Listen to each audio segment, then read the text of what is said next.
భీమా news కి స్వాగతం. ఈ రోజు వార్తల్లోని ముఖ్యాంశాలు మీకోసం.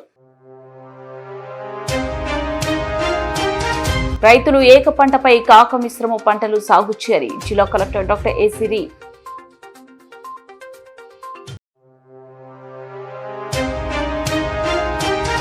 భక్తులతో కిక్కిరిసిన శ్రీగిరి మల్లన్న ఆలయం. ముక్కంటి సుని దర్శనానికి 4 గంటల సమయం.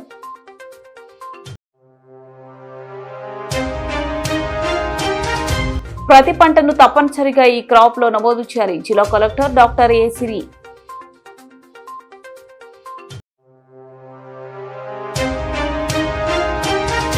ప్రతి కింటాకు 10,500 మద్దతు ధర ఇవ్వాలి. ఆంధ్రప్రదేశ్ రైతు సంఘం రాష్ట్ర ప్రధాన కార్యదర్శి కె ప్రభాకర్ రెడ్డి డిమాండ్.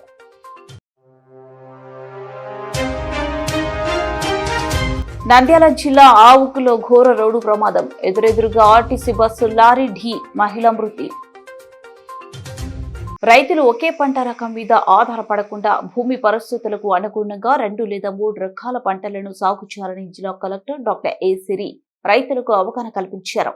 మంగళవారం పత్తికొండ మండలం కోతిరాల గ్రామంలో పత్తి పంటను కలెక్టర్ పరిశీలించారు. ఈ సందర్భంగా కలెక్టర్ మాట్లాడుతూ 2-3 పంటల సాగుతో రైతులకు ఉత్పత్తి ఆదాయం పెరగడంతో పాటు నేల సారవంతం అవుతుందని కలెక్టర్ తెలిపారు. పత్తికొండ మండలం దూదెకొండ గ్రామంలోని వ్యవసాయ ఉత్పత్తి నిల్వల భవనంలో రైతులతో కలెక్టర్ ముఖాముఖి మాట్లాడారు. కార్యక్రమంలో పత్తికొండ ఆర్డీఓ భరత్ నాయక్, పత్తికొండ మండల వ్యవసాయ అధికారి వెంకట్రాముడు తదితరులు పాల్గొన్నారు.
నంద్యాల జిల్లా శ్రీశైలంలో కార్తీక మాసంను పురస్కరించుకుని మొక్కంటి క్షేత్ర భక్తులతో కిక్కిరిసింది. శ్రీ బ్రహ్మరాంబ మల్లికార్జున స్వామి అమ్మవారి దర్శనానికి భక్తులు వేలాదిగా తరలి వచ్చారు.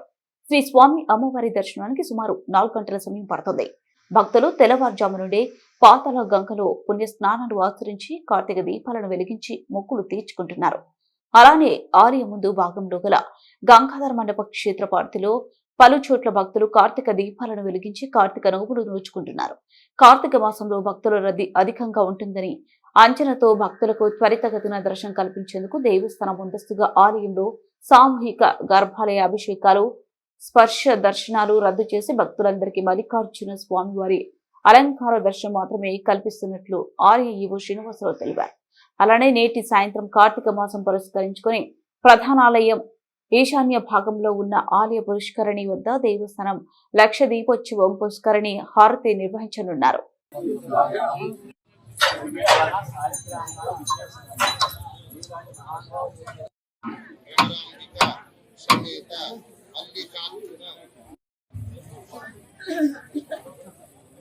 వృత్తి వ్యాపార అనుకూల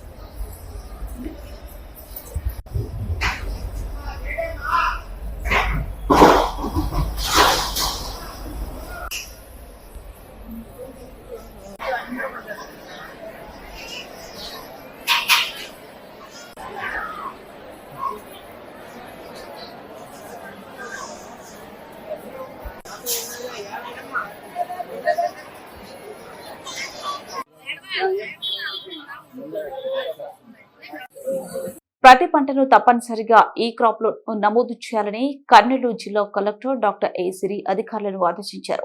మంగళవారం తుగ్గలి మండలం రాతన గ్రామంలో రైతులు ఉల్లి గ్రేడింగ్ చేస్తున్న ప్రక్రియను జిల్లా కలెక్టర్ పరిశీలించారు. ఈ సందర్భంగా జిల్లా కలెక్టర్ మాట్లాడుతూ ప్రతి రైతు తమ పంట వివరాలను తప్పనిసరిగా ఈ క్రాప్ యాప్ ద్వారా నమోదు చేయించుకోవాలని, తద్వారా పంట బీమా, ప్రభుత్వం అమలు చేస్తున్న పలు పథకాలు ప్రయోజనాలు పొందే అవకాశం ఉంటుందని సూచించారు.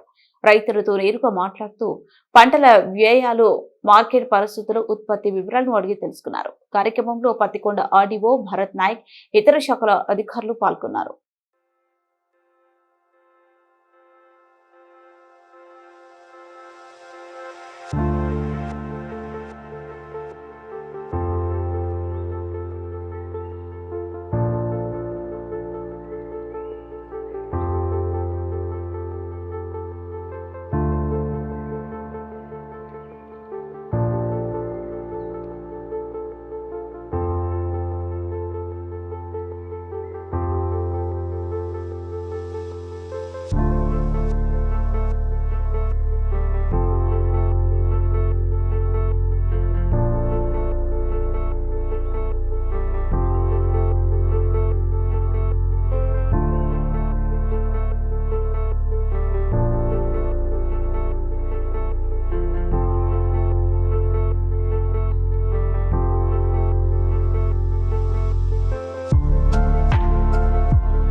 పత్తి క్వింటాకు 10,500 మద్దతు ధర ఇచ్చి పత్తి రైతులను ఆదుకోవాలని ఆంధ్రప్రదేశ్ రైతు సంఘం రాష్ట్ర ప్రధాన కార్యదర్శి కె ప్రభాకర్ రెడ్డి డిమాండ్ చేశారు. మంగళవారం ఆదోని పట్టణంలోని వ్యవసాయ మార్కెట్ యార్డులో ప్రతి రైతుల సదస్సును నిర్వహించారు. ఆంధ్రప్రదేశ్ రైతు సంఘం జిల్లా అధ్యక్షుడు కె వెంకటేశ్వర్లు అధ్యక్షతన జరిగిన సదస్సును ఉద్దేశించి రాష్ట్ర ప్రధాన కార్యదర్శి కె ప్రభాకర్ రెడ్డి, జిల్లా ప్రధాన కార్యదర్శి జి రామకృష్ణ మాట్లాడారు. ఈ సందర్భంగా వారు మాట్లాడుతూ రాష్ట్రంలోని అత్యంత ఎక్కువ పత్తి పండించే ప్రాంతం కర్నూలు జిల్లా అన్నారు. పత్తి సీజన్ ముగింపు దశకు చేరుకున్న పత్తి కొనుగోలు కేంద్రాలను సిసిఐ ఇప్పటికీ ఏర్పాటు చేయకపోవడం చాలా దారుణమన్నారు. ఇప్పటికే ధర లేక పత్తి రైతులు తీవ్రమైన ఆస్తులు పడుతుంటే ప్రభుత్వం మాత్రం నిమ్మకు నీరెత్తినట్లుగా కొనుగోలు అదిగో ఇదిగో అంటూ కాలయాపన చేస్తున్నారని ఆవేదన వ్యక్తం చేశారు. ఇప్పటికైనా తక్షణమే సిసిఐ కొనుగోలు కేంద్రాలను ఏర్పాటు చేసి పత్తి కొనుగోలు ప్రారంభించాలని డిమాండ్ చేశారు. సదస్సు అనంతరం మార్కెట్ యార్డ్ కార్యాలయం ముందు ధర్నా నిర్వహించి మార్కెట్ యార్డ్ సెక్రటరీ గోవింద్ కు వినతి పత్రం అందజేశారు. కార్యక్రమంలో భాగంగా ప్రతి రైతు పోరాట కమిటీని ఏర్పాటు చేశారు. పోరాట కమిటీ అధ్యక్షులుగా మల్లయ్య, కార్యదర్శిగా సి హనుమంతులను ఏకగ్రీవంగా ఎన్నుకున్నారు. ఈ కార్యక్రమంలో రైతు సంఘం జిల్లా ఉపాధ్యక్షులు కె మల్లయ్య, హనుమంతు, సూరి, వ్యవసాయ కార్మిక సంఘం జిల్లా ఉపాధ్యక్షులు కె లింకన్న, తిక్కన్న, రైతు సంఘం మండల కార్యదర్శి అయ్యప్ప, వివిధ మండలాల నుంచి రైతు సంఘం నాయకులు, కార్యకర్తలు మరియు పత్తి రైతులు పెద్ద సంఖ్యలో పాల్గొన్నారు.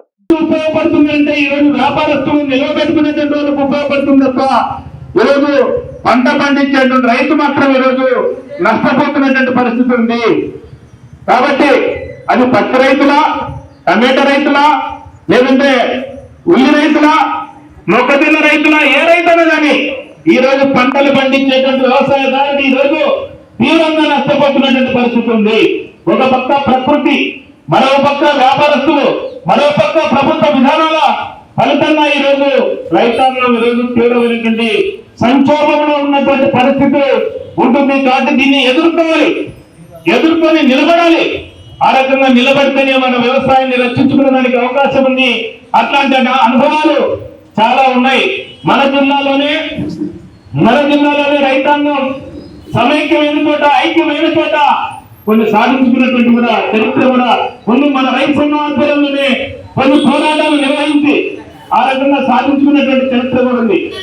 మన హెచ్పిసిఎల్ గ్యాస్ పైప్లైన్ కోసం వాళ్ళ భూములు కోల్పోతే ఆంధ్రప్రదేశ్ రైతు సంఘం అండగా నిలబడే రకంగా న్యాయమైనటువంటి ధరను ఇప్పించినటువంటి చరిత్ర రైతు సంఘానికి ఉంది. అదేవిధంగా పత్తి వేసినటువంటి రైతులు 2021వ సంవత్సరంలో నకిలీ విత్తనాలు అమ్మితే, నకిలీ విత్తనాలు ఇస్తే కావేరీ కంపెనీ పైన పెద్ద ఎత్తున పోరాడి ఈరోజు 17 కోట్ల రూపాయలు ఇవ్వాలా, ఇచ్చి తీరాలని చెప్పేసి ఈరోజు కోర్టు కూడా జడ్జిమెంట్ మనకు అనుకూలంగా ఇచ్చినటువంటి పరిస్థితి ఉంది. మళ్ళీ వాడు కోర్టుకు వెళ్ళాడు. 20%, 25% ఈరోజు డిపాజిట్ చేసి పెట్టినాడు. ఇంకా కొన్ని రోజులకు జడ్జిమెంట్ వస్తే రైతులకు అది పంపిణీ అవుతున్నటువంటి పరిస్థితి ఉంది. అంటే రైతాంగం రాజకీయాలకు అతీతంగా, రాజకీయాలతో సంబంధం లేకుండా ఏ రాజకీయ పార్టీ అయినా సరే రైతుల సమస్య. ఇప్పుడు పత్తి రైతులు కూడా అదే. మనం వివిధ రాజకీయ పార్టీల అభిమానులుగా ఉంటాం, కానీ పత్తి రైతుల సమస్య ఒకటే, అందరికీ కూడా ఒకటే. అదేంటి? 10,000 రూపాయలు క్వింటాల్ ఇవ్వాలా, కొనుగోలు కేంద్రం ఏర్పాటు చేయాలి, అదేవిధంగా బీమా సౌకర్యం కల్పించాలి నష్టపోతే కానీ.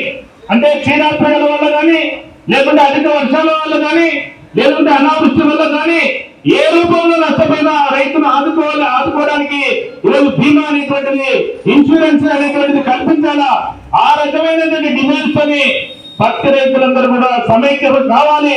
సమైక్యమైతేనే, ఐకమత్యమైతేనే మన సమస్య పరిష్కారం అవుతుంది. మన గురించి ఆలోచన చేసేటువంటి వాళ్ళు ప్రభుత్వం కూడా ఆలోచిస్తుంది. చూడు, మనం ఇక్కడ సదస్సు పెట్టుకున్నాం, ఇక్కడ వేలాది మంది ఉన్నారు రైతులు. మనం త్యాగం చేస్తున్నాం నమ్మని చెప్పేసరి, కానీ రావడంలా. అంటే వాళ్ళకు కూడా ఒక రకమైనటువంటి నిరాశ. ఏమైతుంది అని చెప్పేసి, ఏమైతుంది అనే రకాలుగా మన యొక్క వెనుకబాటుతనం అనేటువంటి చాలా స్పష్టంగా కనపడుతుంది. దీన్ని ఆధారం చేసుకుంటున్నారు వ్యాపారస్తులు కావచ్చు, ప్రభుత్వం కావచ్చు, దీన్ని ఆలోచన చేస్తున్నారు, దీన్ని అవకాశంగా తీసుకుంటున్నారు. ఆ రకంగా మనం అన్యాయం అయిపోతున్నాం, మనం మోసం చేస్తున్నారు. కాబట్టి రాజకీయాలతో సంబంధం లేదు. మన రాజకీయాలను కూడా కట్టగట్టి పెట్టాను, శుద్ధిపైన పెట్టాను, మన జెండాలని శుద్ధిపైన పెట్టాను. మనకు కావాల్సినటువంటి ఒకటే అజెండా, అది మన జెండా. అది మనకు గిట్టుబాటు ధర కావాలి, రైతులకు మేలు జరిగేటువంటి అజెండా మాత్రమే మనకు కావాలి. అది పత్తి రైతులకు మనం చేయాలి. ఎవరు అధికారం ఉన్నా, ఒకప్పుడు కాంగ్రెస్ ఉంది, మధ్యలో తెలుగుదేశం వచ్చింది, వైఎస్ఆర్ వచ్చింది, మళ్ళీ తెలుగుదేశం వచ్చింది, వాళ్ళు మారుతున్నారు. కానీ మన యొక్క జీవితాలు మాత్రం మారడం లేదు. అందుకని పాలించే పాలకులు ఎవరైనా ఉండి మనకి మన కష్టాలు పరిష్కారం కావాలి, మన పంట పొలం నీళ్లు కావాలి, మనం పండించే పంటకు ధర రావాలి, మనకు న్యాయ ధర వచ్చడం కోసం ఐక్యంగా మనం పోరాడదాం. ఆ రకంగా పత్తి గిట్టుబాటు ధర కోసం, సీసీఐ మెడలు వచ్చడం కోసం, అవసరమైతే ఒక సమస్యలో పోరాటాలతో మనం సిద్ధం కావాలని చెప్పేసి మీకందరికీ మనవి చేస్తూ నాకు అవకాశానికి ధన్యవాదాలు సెలవుస్తున్నాను. నంద్యాల జిల్లా ఆవుకు రిజర్వాయర్ సమీపంలో ఆర్టీసీ బస్సు లారీ ఢీకొన్న సంఘటనలో అక్కడికక్కడే ప్రయాణికురాలు లక్ష్మీదేవి మృతి చెందారు. మరో 16 మందికి తీవ్ర గాయాలు అయిన సంఘటన చోటు చేసుకుంది. వివరాలకు వెళ్తే బనగానపల్లి ఆర్టీసీ డిపోలోని అద్దె బస్సు AP21 TX 7451 అనే నెంబర్ గల ప్రైవేట్ బస్సు బనగానపల్లి నుండి తాడిపత్రికి వెళ్తుండగా AP39UQ 1009 అనే నెంబర్ గల లారీ తాడిపత్రి నుండి బనగానపల్లికి వస్తుండగా ఆవుకు రిజర్వాయర్ సమీపంలోకి వచ్చేసరికి వేగంగా ఢీకొన్నాయి. ఆర్టీసీ బస్సు లారీ ప్రమాదంలో ప్రయాణికురాలు లక్ష్మీదేవి అక్కడికక్కడే మృతి చెందింది. మరో 16 మందికి తీవ్ర గాయాలయ్యాయి. ప్రయాణికులు బస్సులో మొత్తం 40 మంది ఉన్నట్లు తెలుస్తోంది. ప్రమాదం జరిగిన ఘటన వద్ద బస్సు లారీ రోడ్డుకు అడ్డంగా ఉండడంతో దాదాపు 2 గంటల సేపు ట్రాఫిక్ స్తంభించిపోయింది. సంఘటన స్థలానికి చేరుకున్న పోలీసులు జేసీబీతో బస్సు లారీని వేరు చేసి రాకపోకలకు అంతరాయం కలగకుండా లైన్ క్లియర్ చేశారు. మృతి చెందిన లక్ష్మీదేవిని పోస్టుమార్టం నిమిత్తం ఆవుకు ప్రభుత్వ ఆసుపత్రికి తరలించి గాయపడిన క్షతగాత్రులను ఆవుకు ప్రభుత్వ ఆసుపత్రితో పాటు ప్రమాద తీవ్రత విషయంగా ఉండటంతో కొంతమందిని కర్నూలు నంద్యాల ప్రభుత్వ ఆసుపత్రికి తరలించారు. కేసు నమోదు చేసుకుని దర్యాప్తు చేపట్టినట్లు పోలీసులు తెలియజేశారు.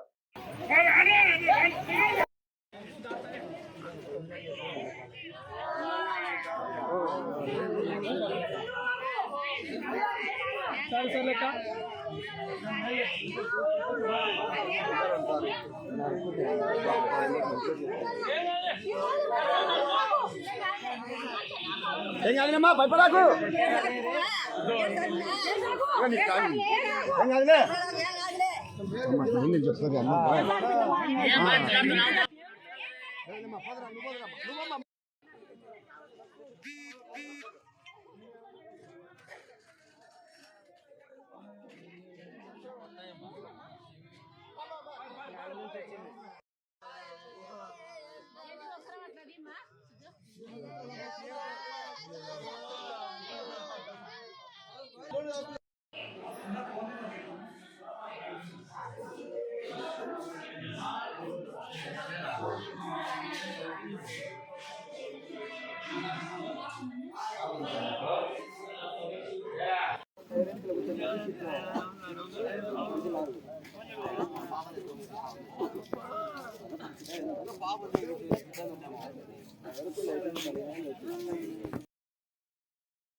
డిగ్రీ పీజీ విద్యార్థులకు సంబంధించిన 6,000 కోట్ల రూపాయలు ఫీజు రియంబర్స్మెంట్ ను విడుదల చేయాలని కోరుతూ డిఎస్ఎఫ్ ఆధ్వర్యంలో కర్నూలు జిల్లా కలెక్టరేట్ కార్యాలయం ముందు ధర్నా నిర్వహించారు.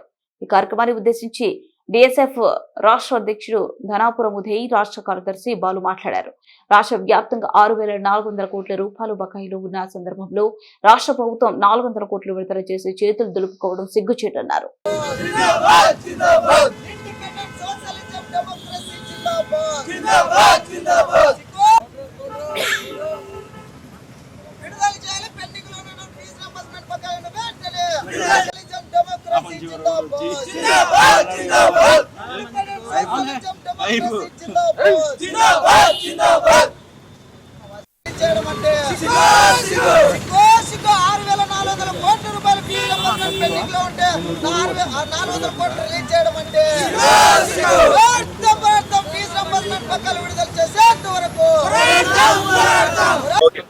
ఇవాళ కర్నూలు కలెక్టరేట్ కార్యాలయం గాంధీ విగ్రహం దగ్గర మరి డిఎస్ఎఫ్ ఆధ్వర్యంలో ప్రెస్ మీట్ నిర్వహించడం జరిగింది. అయితే రాష్ట్రంలోన మరి ఫీజు రింబర్స్మెంట్ బకాయిలు అనేక కళాశాలల్లోన మరి విద్యార్థులు చదువుతున్నటువంటి పరిస్థితి ఏర్పడింది. ఈరోజు ప్రైవేట్ కళాశాల యాజమాన్యాలు మరి ఈరోజు ప్రభుత్వం 6,400 కోట్ల రూపాయలు ఫీజు రింబర్స్మెంట్ బకాయిలు మరి విడుదల చేయకోకున్నట్ల కాలయాపన చేయడము ఇది సమన్వయ పద్ధతి కాదని ఈ కూటమి ప్రభుత్వానికి డిఎస్ఎఫ్ విద్యార్థి సంఘంగా మేము ప్రత్యేకంగా డిమాండ్ చేసేది ఏమంటే డిగ్రీలు పీజీలు కంప్లీట్ చేసుకొని మరి సర్టిఫికెట్లు కళాశాలలో ఉంటే మరి ఫీజు రింబర్స్మెంట్ పడక మరి చాలా ఇబ్బందులు పడుతున్నటువంటి పరిస్థితి ఏర్పడింది. విద్యార్థులు రాష్ట్ర వ్యాప్తంగా లక్షల మంది విద్యార్థులు డిగ్రీ గాని పీజీలు గాని ఎంబీఏలు గాని చేస్తూ ఉన్నటువంటి పరిస్థితి ఏర్పడింది. అయితే రాష్ట్రంలోన 6,400 కోట్ల రూపాయలు పెండింగ్ లో ఉంటే మరి కేవలం 400 కోట్ల రూపాయలు ఫీజు రింబర్స్మెంట్ విడుదల చేసి చేయి దులుపుతున్నటువంటి పరిస్థితి ఏర్పడింది. ఈ రాష్ట్రంలోన మరి విద్యాశాఖ మంత్రి నారా లోకేష్ గారు మరి విద్యాశాఖ మంత్రిగా కొనసాగుతా ఉన్నారు. అంటే 400 కోట్ల రూపాయలు రిలీజ్ చేసి చేయి దులుపుకుంటున్నటువంటి పరిస్థితి ఏర్పడింది. యువగలం పాదయాత్రలోనేమో మరి ప్రతి ఒక్క విద్యార్థికి కూడా న్యాయం చేసే విధంగా మరి హామీలు ఇవ్వడం జరిగింది. ఇదేనా మీరు ఇచ్చే హామీలని ఈరోజు నారా లోకేష్ గారికి విద్యాశాఖ మంత్రి గారిని ముక్కుసూటిగా అడుగుతా ఉన్నాను. ఈరోజు విద్యార్థులకు ఫీజు రింబర్స్మెంట్ పడక చాలా ఇబ్బందులు పడుతున్నటువంటి పరిస్థితి ఏర్పడింది. కనీసం కళాశాలల్లోన మరి సర్టిఫికేట్లు అడిగితే ఫీజులు కడితేనే మీ సర్టిఫికేట్లు ఇస్తామని చెప్తున్నటువంటి పరిస్థితి ఏర్పడింది రాష్ట్రంలోన. కాబట్టి ఇప్పటికైనా పెండింగ్ లో ఉన్నటువంటి ఫీజు రింబర్స్మెంట్ బకాయిలు విడుదల చేయాలనేసి మేము డిమాండ్ చేస్తాం డిఎస్ఎఫ్ విద్యార్థి సంఘంగా. రానున్న రోజుల్లో కూడా డిఎస్ఎఫ్ ఆధ్వర్యంలో రాష్ట్ర వ్యాప్తంగా ఆందోళన కార్యక్రమాలకు సిద్ధమవుతామని తెలియజేసుకుంటూ నా పేరు ఉదయ్ కుమార్, డిఎస్ఎఫ్ రాష్ట్ర అధ్యక్షుడు.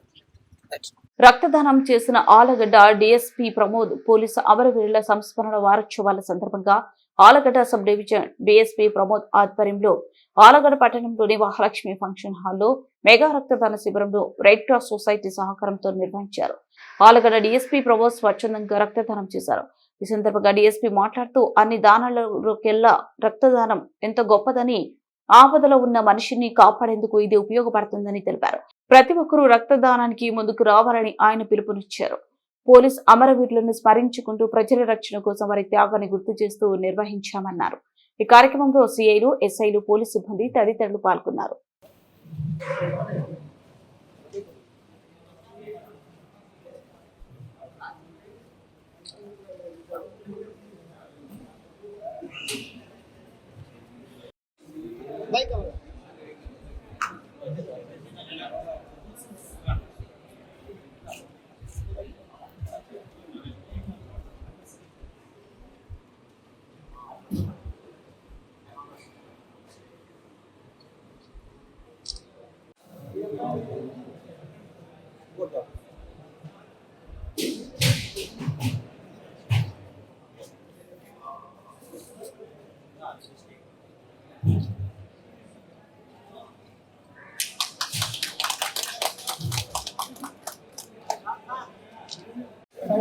సర్టిఫికేట్ ఉన్నది మన పోలీసు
కమ్యూనికేషన్ వీక్ని పురస్కరించుకొని ఈరోజు మన ఆలగడ్డలో police department, red cross society party కలిసి మన ఆలగడ్డలో mega blood donation camp conduct చేయడం జరుగుతుంది. దీనికి సంబంధించి మా సబ్ డివిజన్లోని పోలీసులు అలాగే ఆలగడ్డ ప్రజలు అందరూ ఆదరించి ఈరోజు ఎవరెవరైతే బ్లడ్ ఇస్తున్నారో వాళ్ళందరికీ నా ప్రత్యేక ధన్యవాదాలు. అన్ని దానాల్లో కల్లా రక్తదానం గొప్పదంటారు. ఈరోజు మనం ఇక్కడ ఇచ్చే బ్లడ్ ఏదైతే ఉందో ఎవరైనా ప్రాణాపాయ స్థితిలో ఉన్న వాళ్ళకి ఉపయోగపడి వాళ్ళ లైఫ్ని సేవ్ చేస్తుంది. ఒక మనిషి లైఫ్ సేవ్ చేయడం అంటే ఒక కుటుంబాన్ని నిలబెట్టడం. ఆ భగవంతుడు జన్మనిచ్చుండొచ్చు, కానీ రక్తదానం చేసే వాళ్ళు పునర్జన్మనిచ్చి ఒక ప్రాణం పోసి ఆ కుటుంబానికి అండగా నిలబడిన వ్యక్తులు అవుతారు. అందుకే ఫ్రమ్ మై సైడ్ ఈ యొక్క సంకల్పంతో నేను కూడా ఈరోజు బ్లడ్ ఇవ్వడం జరిగింది. అలాగే ఆలగడ్డ ప్రజలందరికీ కూడా నా ప్రత్యేక రిక్వెస్ట్, ఈ బ్లడ్ డొనేషన్ క్యాంప్ని ఆదరించి దీన్ని బాగా సక్సెస్ చేయాలని కోరుకుంటున్నాను. Thank you. వార్తలు ముగించే ముందు ముఖ్యాంశాలు మరోసారి. రైతులు ఏక పంటపై కాక మిశ్రమ పంటలు సాగు చేయాలి. జిల్లా కలెక్టర్ డాక్టర్ ఏ సిరి.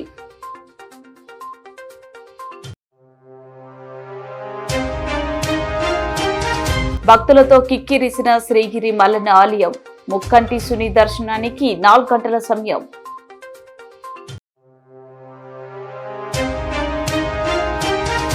ప్రతి పంటను తప్పనిసరిగా ఈ క్రాప్ లో నమోదు చేయాలి. జిల్లా కలెక్టర్ డాక్టర్ ఏ సిరి.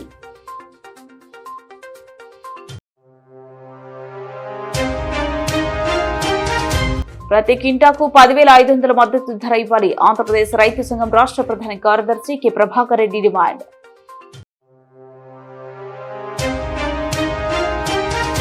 నంద్యాల జిల్లా ఆవుకులో ఘోర రోడ్డు ప్రమాదం. ఎదురెదురుగా ఆర్టీసీ బస్సు లారీ ఢీ, మహిళ మృతి.